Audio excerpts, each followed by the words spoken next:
అనేక జాతులకు నిన్ను తండ్రిగా చేయుదును.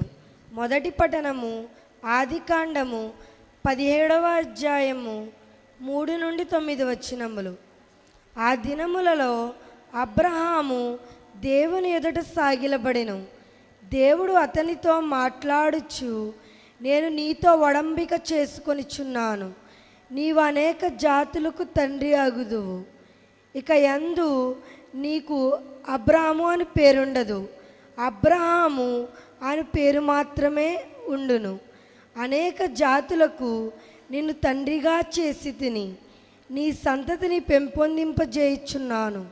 నీ నుండి జాతులు ఏర్పడును, నీ నుండి రాజులు పుట్టుదురు. నీ సంతతి ఎడ నా ఒడంబిక చెల్లును. అది తరముల దాకా శాశ్వతంగా సిద్ధపడి ఒడంబిక. నీకు నీ సంతతికి నేనే దేవుడను.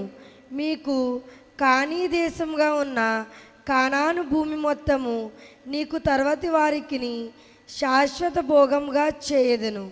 నీ తర్వాత వారికి సైతము నేనే దేవుడను అని చెప్పాను.